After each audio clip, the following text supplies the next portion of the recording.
আউযুবিল্লাহি মিনাশ শাইতানির রাজিম বিসমিল্লাহির রহমানির রহিম। দূর ও দেশের বাইরে যে যেখান থেকে আমি সবার প্রতি প্রীতীয় শুভেচ্ছা ও সালাম। আসসালামু আলাইকুম রহমতুল্লাহি ওয়া বারাকাতুহু।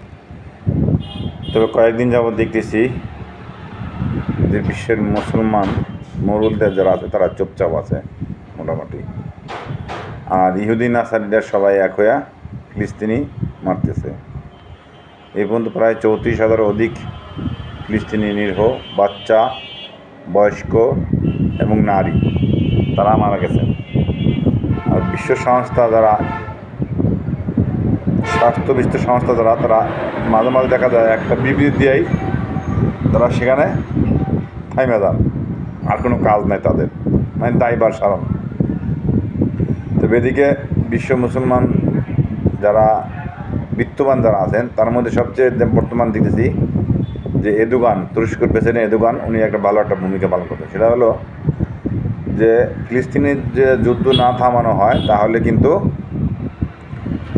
তার যে ব্যবসা বাণিজ্য আছে সেই ব্যবসা বাণিজ্য থেকে সে বন্ধ করে দিয়েছে, এবং যখন যুদ্ধ থামাবে তখন তার ব্যবসা বাণিজ্য চালু করবে। এর আগে সে ব্যবসা বাণিজ্য বন্ধ করে দিয়েছে অলরেডি।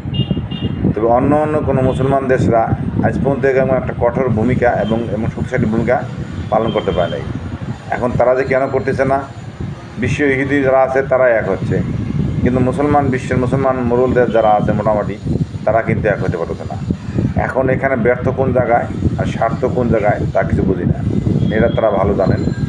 তবে বিশ্বের মধ্যে সবচেয়ে নাম দেওয়া যায় বা মানবতা বলা যায় সেটা হলো তুরস্কের প্রেসিডেন্ট এরদোগান, যিনি মাঝে মাঝে খুব ভালো একটা ভূমিকা পালন করেন। এবারও মোটামুটি ভালো ভূমিকা পালন করতেন।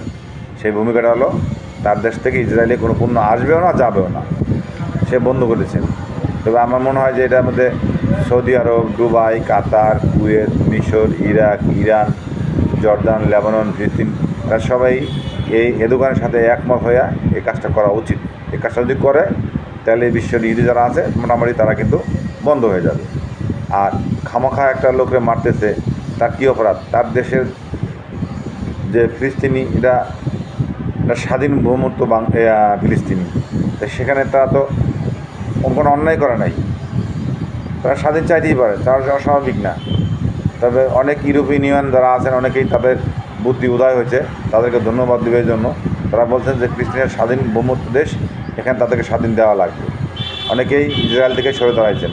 তবে আমি মনে করব মানবতার ক্ষেত্রে তাদেরকে সরে দাঁড়ানো উচিত এবং সরে দাঁড়াবেন। তবে এটুকুই বলবো, আর বেশি কিছু বলবো না। এই বলেই আজকের মতো ভিডিও শেষ করলাম। আল্লাহ হাফেজ। আসসালামু আলাইকুম রহমতুল্লাহি ওয়া বারাকাতুহু।